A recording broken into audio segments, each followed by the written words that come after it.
The emergency room at St. Michael's Hospital in Oceanside, California, was unusually quiet for a Tuesday afternoon. Sarah Chen had been a nurse there for 15 years, and she'd learned to appreciate these calm moments. They never lasted long. She stood at the nurse's station, updating patient charts on the computer. At 42 years old, Sarah carried herself with a quiet confidence that came from years of handling emergencies. Her dark hair was pulled back in a practical bun, and her scrubs were decorated with tiny sailboats, a gift from her daughter. The automatic doors burst open with a sudden whoosh. Two young Marines practically carried a third man between them. The injured Marine's face was pale and twisted with pain. Blood had soaked through the makeshift bandage wrapped around his leg. "We need help," one of them shouted. Sarah moved quickly, her training taking over. "Bring him to Bay 3, she said, her voice calm but firm. She grabbed a wheelchair and rolled it toward them. The injured Marine's eyes were squeezed shut. Sweat poured down his face. He couldn't have been more than 25 years old. "What happened?" Sarah asked as they helped him into the wheelchair. "Training exercise at Camp Pendleton," one of the Marines explained. He had corporal stripes on his uniform, compound fracture, bone went right through the skin. Sarah's experienced eyes took in the injury. It was bad, but she'd seen worse. "How long ago?" "About 40 minutes, the corporal said. "We stabilized it as best we could, but—" "Commander Dixon said we shouldn't have come here," the third Marine interrupted. He was younger, maybe 22. His voice carried an edge of worry. He said military personnel should only use base medical facilities. Sarah felt a familiar tightness in her chest at the mention of Commander Dixon, but she pushed it aside. Right now, a young man needed help. "Your friend needs proper care immediately," Sarah said firmly. "You made the right choice." She wheeled the injured Marine toward the examination bay, calling out orders to the other nurses. Within minutes, they had him on a bed. Dr. Patterson, a skilled emergency physician, arrived to assess the damage. The two uninjured Marines hovered nearby, clearly uncomfortable in the civilian hospital. The corporal pulled out his phone and stepped away, speaking in low tones to someone. Sarah worked efficiently, starting an IV line and administering pain medication. The young Marine's breathing began to ease as the drugs took effect. "What's your name, soldier?" she asked gently. "Lance Corporal Jake Morrison, ma'am," he managed through gritted teeth. "Well, Jake, you're going to be just fine. Dr. Patterson is excellent with fractures like this." Jake's eyes opened a bit wider, focusing on her face. "Thank you, ma'am. I was scared I might lose the leg." "Not on my watch," Sarah assured him. The corporal returned, his face troubled. "I just spoke with Commander Dixon. He's on his way here," he sounded, angry. Sarah's hands didn't stop their work, but something shifted in her expression. The other nurses noticed. They'd worked with Sarah long enough to know that look. "Let him come," Sarah said quietly. 20 minutes later, the emergency room doors opened again. This time, the man who entered commanded attention without saying a word. Commander Robert Dixon was tall and broad-shouldered, with steel-gray hair cut military short. His uniform was impeccable, his bearing rigid. He was 53 years old and carried himself like a man who'd never been questioned. His eyes swept the emergency room with clear disapproval. They landed on Sarah, and his jaw tightened. "Where is Lance Corporal Morrison?" His voice could have cut glass. Sarah stepped forward. "He's being treated in Bay 3. Dr. Patterson is." "I didn't ask for a status report from you, nurse." Dixon's words were cold and dismissive. "I want to see him immediately." Several people in the waiting area looked up at his tone. Sarah felt the familiar burn of anger in her chest, but she kept her voice professional. "You're welcome to see him, Commander, but he's in the middle of treatment. Perhaps if you wait." "I don't take orders from civilians," Dixon interrupted. He turned to the two Marines who'd brought Jake in. "Why did you bring him here instead of to the base hospital?" The corporal straightened. "Sir, the injury was severe and this hospital was closer, we thought." "You're not paid to think, Corporal. You're paid to follow orders." Dixon's face reddened. "Every Marine knows that military medical issues are handled by military medical personnel. We don't need civilian interference." The word civilian came out like an insult. Sarah felt something old and painful stir inside her. She took a breath, trying to maintain her composure. "Commander Dixon, with all due respect, this is a hospital. We treat everyone who comes through those doors, regardless of—" "I didn't ask for your opinion." Dixon turned his full attention to her now, his eyes hard. "You civilians think you understand what we do, what we sacrifice. You see the uniform and think you can just step in and play hero." "I'm not playing anything," Sarah said, her voice tight. "I'm doing my job." "Your job?" Dixon's laugh was bitter. "Your job is to follow hospital protocols and stay in your lane. Military personnel have their own medical system for a reason. We trust our own. We look after our own." Dr. Patterson emerged from the examination bay, clearly having heard the commotion. "Is there a problem here?" Dixon's attention shifted to the doctor. "Are you treating my Marine?" "I'm treating a patient with a serious injury," Dr. Patterson replied calmly. "And doing it well, I might add. Your corporal made the right call bringing him here. Another 30 minutes and we could have been looking at permanent damage." "That's not the point," Dixon said, though some of the wind seemed to leave his sails. "The point is chain of command. The point is protocol." "The point is saving a young man's leg," Sarah said quietly. Dixon's eyes snapped back to her. For a moment, something flickered in his expression, surprise maybe that she'd spoken up again. Then his face hardened once more. "You don't understand the first thing about military service," he said. "About loyalty, sacrifice, or what it means to be part of something bigger than yourself." Sarah felt those words like a physical blow. Her hands clenched at her sides. The other nurses were watching now, along with several patients and visitors. The entire emergency room had gone quiet. "I understand more than you think," Sarah said softly. "I doubt that very much," Dixon replied. "Now, if you'll excuse me, I'm going to check on my Marine. And then I'm filing a formal complaint with this hospital's administration about civilian staff overstepping their bounds." He brushed past her toward Bay 3, leaving Sarah standing in the middle of the emergency room. She could feel everyone's eyes on her. The sympathy from her coworkers, the confusion from patients who didn't understand what had just happened. Dr. Patterson touched her arm gently. "Sarah, are you okay?" She nodded, not trusting herself to speak. 15 years of professionalism kept her from falling apart right there, but inside, old wounds had been torn open. The younger Marine, the one who'd been worried about coming to the civilian hospital, approached her hesitantly. "Ma'am, I'm sorry about the commander. He's very particular about things." "It's fine," Sarah managed. "No, it's not," the corporal said, joining them. "You helped Jake. You probably saved his leg. The commander had no right to speak to you that way." He hesitated. "He's just very protective of the Marines under his command. Sometimes he goes overboard." Sarah looked at these young men, barely more than boys really, trying to smooth over their commanding officer's rudeness. They meant well, but they didn't understand. "You should go check on your friend," she said gently. After they left, Sarah stood there for a moment, collecting herself. Then she walked to the staff restroom, locked the door, and leaned against the sink. She looked at her reflection in the mirror. The same face she'd had for years, but suddenly she felt much older. Her hand went unconsciously to her left shoulder, pressing against the fabric of her scrub top.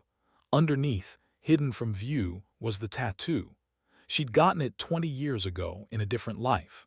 A life that Commander Robert Dixon apparently thought she knew nothing about.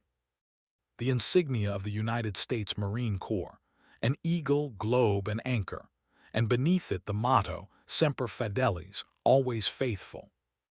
the same tattoo that thousands of Marines carried, the same tattoo that marked her as one of them, even though she'd left that world behind long ago. Sarah had served 8 years in the Corps. She deployed twice, once to Iraq, once to Afghanistan. She'd seen things that still woke her up at night. She'd lost friends. She'd saved lives. She'd earned every bit of respect that her service had granted her. And then she'd come home, gone to nursing school, and built a new life, a quieter life. She didn't talk about her service much, didn't wear it on her sleeve. Her coworkers knew she was a veteran, but the details remained private. That was her choice. But now, standing in this bathroom, staring at her own reflection, Sarah felt something she hadn't felt in a long time. Anger. Real, burning anger. Commander Dixon had dismissed her, had insulted her, had assumed she was just another civilian who couldn't possibly understand military service or sacrifice. He'd been wrong, so very wrong. Sarah took a deep breath and straightened her shoulders. She could march right back out there and tell him exactly who she was, show him the tattoo, prove that she'd earned the right to speak about military service. But what would that accomplish? No, Sarah decided. Not yet, not like this. If Commander Dixon wanted to assume things about her, let him. She'd done her job. She'd helped a young Marine who needed help. That was what mattered. She splashed cold water on her face, dried it with paper towels, and headed back to work. There were other patients who needed her, other lives to help save. But as the afternoon wore on, Sarah couldn't shake the feeling that this wasn't over, that somehow fate had put Commander Robert Dixon in her path for a reason. 3 days later, Sarah was finishing up her shift when her supervisor, Margaret Torres, called her into the office. "Have a seat, Sarah," Margaret said, her expression serious. Sarah's stomach tightened. She knew what this was about. "I received a formal complaint from Commander Robert Dixon at Camp Pendleton," Margaret said, sliding a document across the desk. "He's alleging that you interfered with military medical protocols and showed disrespect to a commanding officer." Sarah read through the complaint, her anger building with each line. Dixon had twisted everything, made it sound like she'd refused to let him see his Marine, made it sound like she'd been hostile and unprofessional. "This isn't what happened," Sarah said quietly. "I know," Margaret replied. "I've already spoken with Dr. Patterson and the other staff who were there. Everyone confirms that you acted completely professionally, that Commander Dixon was the one who was out of line." "Then why are we even discussing this?" Margaret sighed. "Because he's not letting it go. He's demanded a meeting with hospital administration. He wants a formal apology from you, and he wants assurance that his Marines won't be treated here in the future." She paused. "He's also threatening to make this a bigger issue if we don't comply." Sarah felt something cold settle in her chest. A bigger issue how? "He's suggesting he'll contact the media, frame it as a civilian hospital disrespecting military service members." Margaret's expression was sympathetic. "Sarah, you know how this works. The hospital administration is nervous. They don't want bad publicity. So they want me to apologize for doing my job." Sarah's voice was harder than she intended. "They want this to go away quietly," Margaret said. "Look, I'm on your side. Everyone here knows you're an excellent nurse, but Dixon has influence and he's using it." Sarah stood up, packing the small office. Through the window, she could see the emergency room where she'd worked for 15 years, where she'd saved countless lives, where she'd built a career based on competence and compassion. "What if I told you I served?" Sarah said suddenly. Margaret looked up, surprised. "I know you're a veteran, Sarah. You mentioned it when you were hired." "No, I mean really served. 8 years, Marine Corps, 2 combat deployments." Margaret's eyes widened. "You were a Marine." "I was." Sarah's voice was quiet but firm. "I know exactly what military service means, what sacrifice means. Commander Dixon stood in my emergency room and told me I didn't understand the first thing about it. But I do. I understand it better than most." "Then tell him," Margaret said immediately. "Show him your service record. That would end this whole thing." Sarah was quiet for a moment, thinking. It would be so easy. Pull out her DD-214, her discharge papers. Show Dixon that she was one of his own. Force him to back down and apologize. But something about that felt wrong. Like she'd be proving herself to a man who should never have questioned her professionalism in the first place. "What if I don't want to?" Sarah asked. Margaret looked confused. "Sarah, this could damage your career here. If Dixon makes enough noise, if the hospital feels pressured. I can't guarantee they'll back you up. Not in today's climate. So I should prove my worth by showing my military service." "Yes, why wouldn't you?" Sarah turned to face her supervisor fully. "Because I shouldn't have to. I'm a good nurse. I did my job well. That should be enough. My service is part of who I am, but it's not the only thing that defines me, and I'll be damned if I use it like a badge just to get a bully to back off." Margaret was silent for a long moment. "That's very principled of you, Sarah, but principles don't always protect your job." "Then I'll deal with that if it comes," Sarah said. Over the next week, the situation got worse. Commander Dixon continued to push his complaint. He contacted the hospital's board of directors. He wrote letters to the local veterans organizations, claiming that St. Michael's Hospital was hostile to military members. Sarah's coworkers rallied around her. They knew the truth, but the hospital administration grew increasingly nervous. Sarah was called into 2 more meetings. Each time, she was encouraged to make this right with Commander Dixon. Each time, she refused to apologize for something she hadn't done wrong. Then, on a rainy Thursday morning, Sarah arrived at work to find a message from the hospital director. There would be a formal mediation session the following Monday. Both Sarah and Commander Dixon would be required to attend. The goal was to resolve this matter professionally. Sarah knew what that meant. The hospital wanted her to back down, to smooth things over, to let Dixon have his victory. She went through her shift in a daze, barely present. During her lunch break, she sat in her car in the parking lot, rain pattering against the windshield. Her phone rang. It was her daughter Emma calling from college. "Hey, Mom," Emma's voice was bright. "Just wanted to check in. How are you?" Sarah almost lied, almost said everything was fine, but Emma was 22 now, an adult. She deserved the truth. "I'm having a rough week, honey," Sarah admitted. She explained the situation, leaving out some of the more painful details. Emma was quiet for a moment after she finished. "Mom, why don't you just tell him you served? You're a Marine, he's a Marine. Wouldn't that fix everything?" "Maybe," Sarah said. "But your grandmother used to tell me something. She said that respect that has to be demanded isn't really respect at all." "Grandma was wise," Emma said softly. Their family matriarch had passed away 2 years earlier, but her words still guided them. "She was," Sarah agreed. "And she also taught me to stand up for what's right, even when it's hard." "So what are you going to do?" Sarah watched the rain, thinking. "I'm going to go to that meeting on Monday, and I'm going to tell the truth about what happened. Beyond that, I don't know." After she hung up, Sarah sat there a while longer. Then she started the car and drove. Not home, but to the cemetery where her grandmother was buried. She often came here when she needed to think. She stood by the grave in the rain, not bothering with an umbrella. "I could use your wisdom right now, Grandma," she said softly. The rain was her only answer, but as she stood there, Sarah felt a clarity settling over her. She thought about why she'd become a nurse in the first place.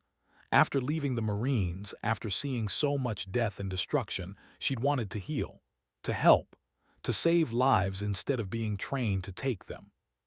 She'd built a career on that foundation, 15 years of good work, thousands of patients helped, lives saved. Commander Dixon didn't get to take that away from her. Not with his complaints, not with his influence, not with his narrow view of who deserved respect. Sarah made a decision right there in the rain. She would go to the mediation. She would tell her truth.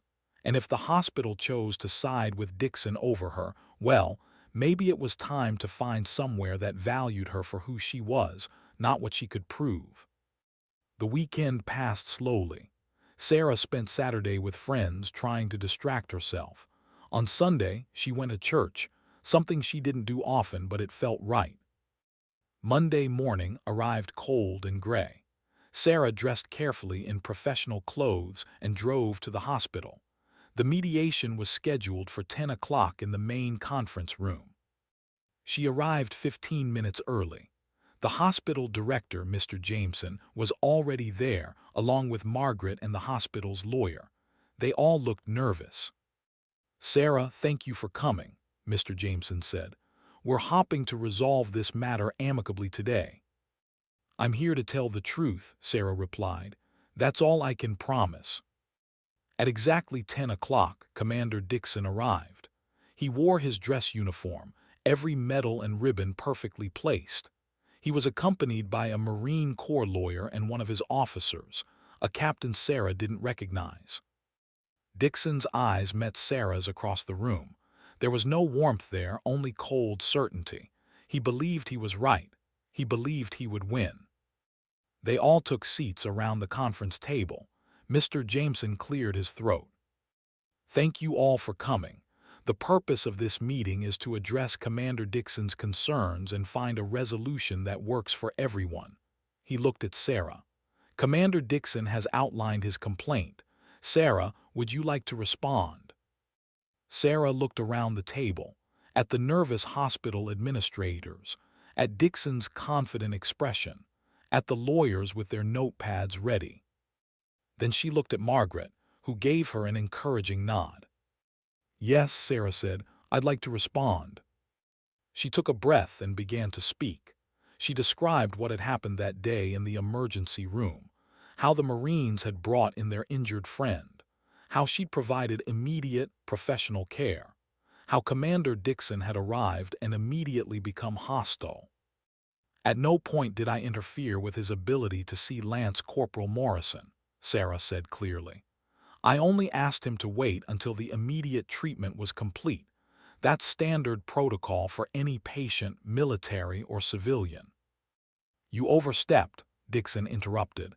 "You inserted yourself into military business." "I did my job as a nurse," Sarah replied calmly, "which is to provide medical care to anyone who needs it. You disrespected my rank and position." "I treated you with the same professionalism I treat everyone," Sarah said. "The fact that you perceived that as disrespect says more about your expectations than my behavior." Dixon's face reddened. "You have no idea what it means to serve, to sacrifice, to be part of something bigger than yourself." And there it was, the same accusation he'd made in the emergency room. The assumption that she was just a civilian who couldn't possibly understand. Sarah felt the moment arrive, the choice point. She could let it go, or she could show him the truth. She thought about her grandmother, about respect that had to be demanded, about standing up for what was right. And then Sarah made her choice.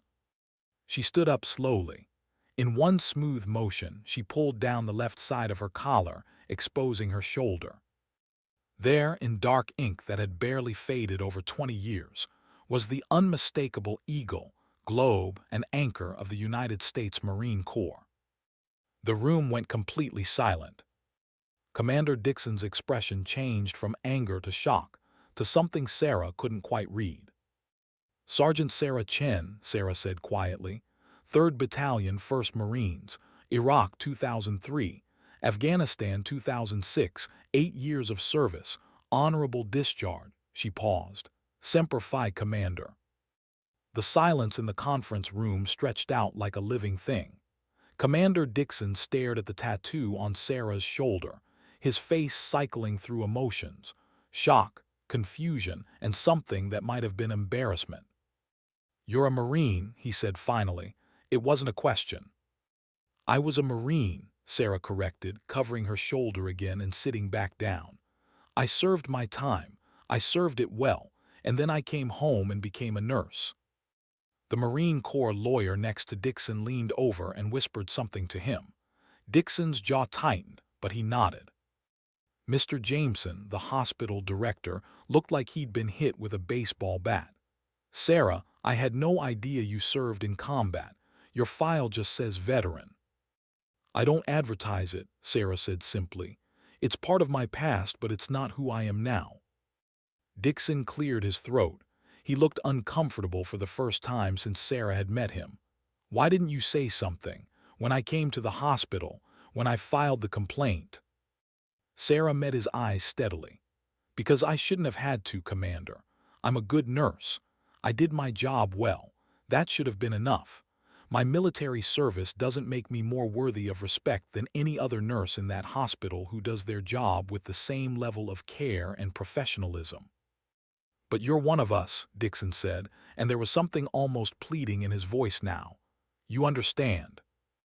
"I understand that you made assumptions about me based on absolutely nothing," Sarah interrupted, her voice still calm but with an edge of steel. "You decided I was just some civilian who didn't understand sacrifice or service. You decided that without knowing a single thing about me, except that I was wearing scrubs instead of a uniform." The captain sitting next to Dixon shifted uncomfortably. The lawyers were scribbling notes frantically. "Commander Dixon," Sarah continued, "I served alongside Marines who came from all walks of life before they enlisted. Teachers, mechanics, construction workers, waitresses. And when their service was done, they went back to those lives. That didn't make their service any less valuable. It didn't mean they forgot what they learned or who they'd been." She leaned forward slightly. "And I've worked alongside civilian nurses who never served a day in uniform but who have more courage, more dedication, and more understanding of sacrifice than some people I served with. Because courage isn't just about carrying a rifle. It's about showing up every day to do hard things, to help people, to make a difference." Dixon was quiet. His earlier confidence had evaporated. Margaret spoke up for the first time. "For 15 years, Sarah has been one of our best nurses. She's worked holidays so colleagues with families could go home. She's held the hands of dying patients when no one else was there. She's trained dozens of new nurses. She saved countless lives." Margaret's voice was firm. "And she did all of that without ever once asking for special recognition for her military service." Mr. Jameson nodded slowly. "Commander Dixon, I think it's clear that your complaint is based on a misunderstanding of the situation." But Sarah wasn't done. She had more to say, and she'd earned the right to say it. "Commander, can I ask you something?" Sarah's voice was quieter now. Dixon looked at her warily. "Yes." "Why did you assume I didn't understand military service? Was it because I'm a woman? Because I'm a nurse? Because I work in a civilian hospital?" She paused. "Or was it because it was easier to dismiss me if you could put me in a box labeled other?" Dixon flinched. I didn't."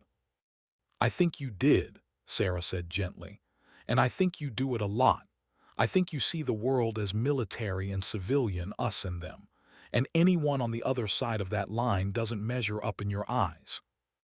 "My job is to protect my Marines," Dixon said, but his voice lacked conviction now. "Your job is to lead them," Sarah corrected. "And part of leadership is recognizing that the world is more complicated than we want it to be, that people have histories and experiences we know nothing about. That respect should be given, not withheld until someone proves they deserve it." The captain next to Dixon spoke for the first time. "Commander, if I may," Dixon nodded stiffly. The captain looked at Sarah. "Ma'am, what unit were you with in Fallujah?" "3rd Battalion, 1st Marines," Sarah repeated. "We were in the thick of it, November 2004. The captain's eyes widened. "I've read about that. Operation Phantom Fury. Some of the heaviest urban combat since Vietnam." "It was bad," Sarah acknowledged quietly. The memories still haunted her sometimes. "We lost good people." "What was your role?" the captain asked. "Combat lifesaver," Sarah said. I patched up wounded Marines under fire, kept them alive until we could get them to proper medical care. It's actually why I became a nurse after I got out. I'd seen what good emergency medicine could do. I wanted to be part of that.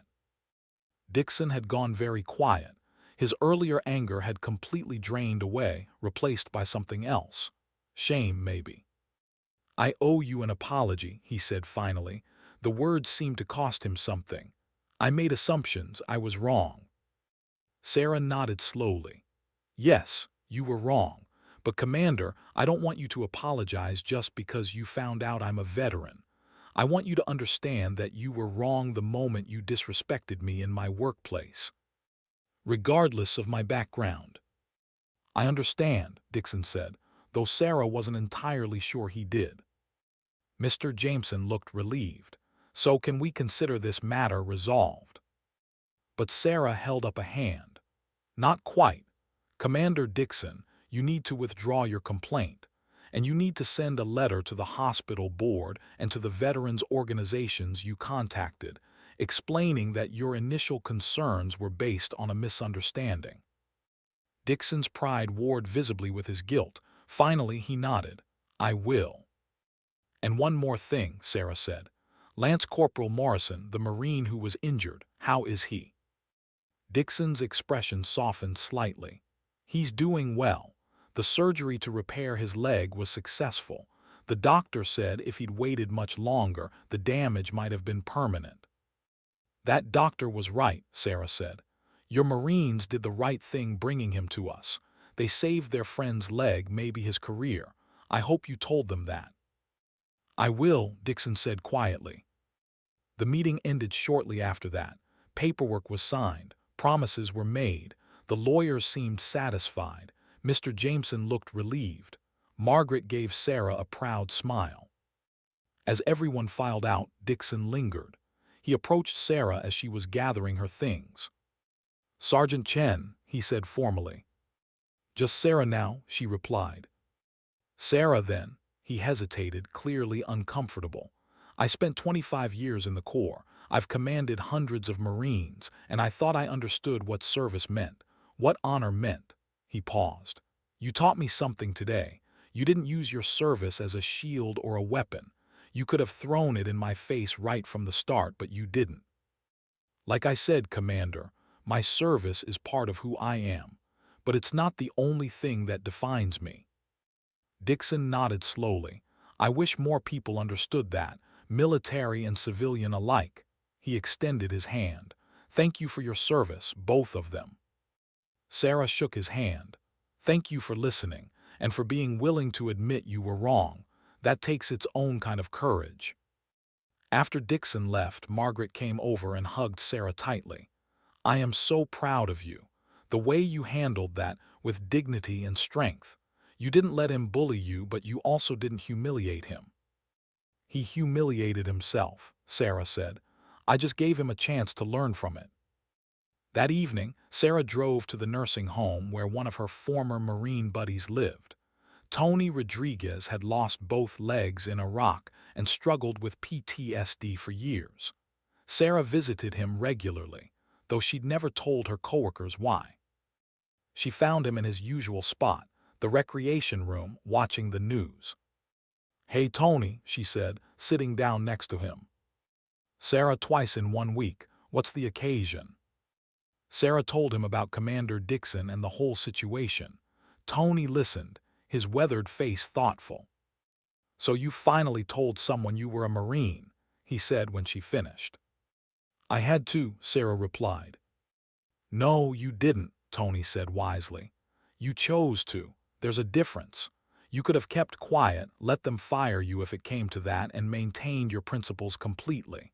But you chose to use your service as a teaching tool, to help that commander understand something important." Sarah hadn't thought of it that way. "I guess I did." "That's leadership, Sarah, real leadership. Not the kind that comes from rank, but the kind that comes from wisdom." Tony smiled. "You know what my drill instructor used to say?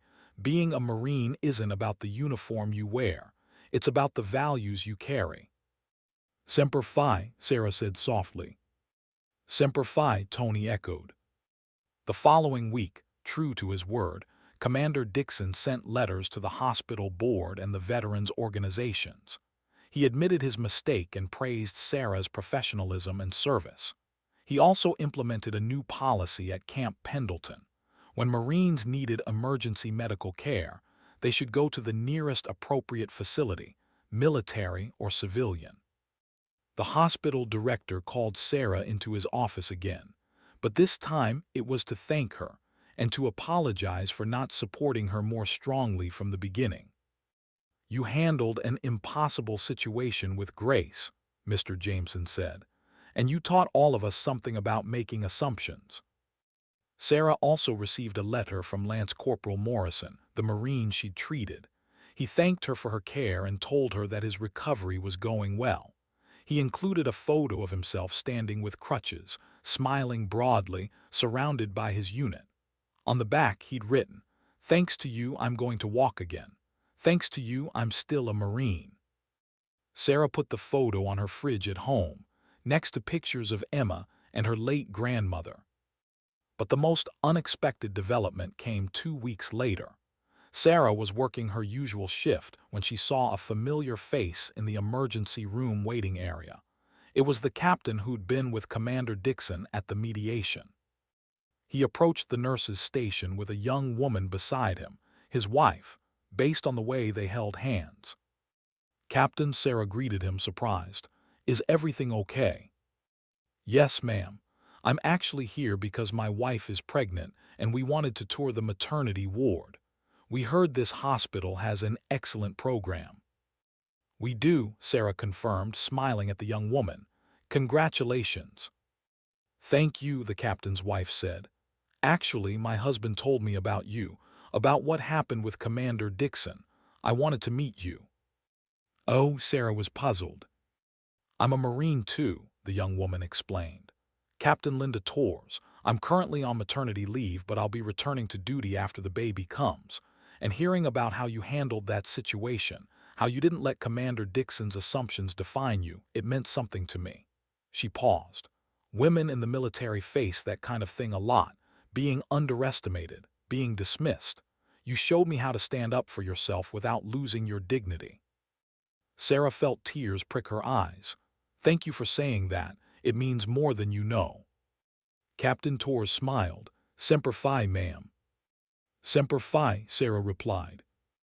As the young couple headed toward the maternity ward, Sarah felt something settle inside her, a sense of peace she hadn't felt in weeks, maybe in years. She'd served her country in uniform, and now she served it in scrubs. Both mattered, both had value, both required courage and sacrifice and dedication. She didn't need a uniform to be strong. She didn't need rank to be respected. She didn't need a weapon to fight for what was right. She just needed to be herself, to show up every day and do the work, to treat people with compassion and competence, to stand up for her principles even when it was hard. That evening, as Sarah drove home, she passed Camp Pendleton. The Marines were out running, their chants carrying on the evening air. Sarah smiled, remembering her own days of pre-dawn runs and endless training. She'd been one of them once, and in many ways she still was. The tattoo on her shoulder might be hidden under her scrubs, but it was still there. Just like the values it represented were still there, guiding her every day. Semper Fidelis, always faithful. Faithful to her patients, faithful to her profession, faithful to herself. Sarah pulled into her driveway and sat for a moment, looking at her modest house. Through the window, she could see the light she'd left on in the kitchen. Home. She'd fought battles in the desert and in the emergency room. She'd faced down enemy combatants and bureaucratic bullies. She'd saved lives in a war zone and in a hospital bay. And through it all, she'd remained true to who she was. Sarah Chen, former Marine sergeant, current nurse, always a person of integrity. She got out of the car and walked to her front door, ready for whatever tomorrow would bring.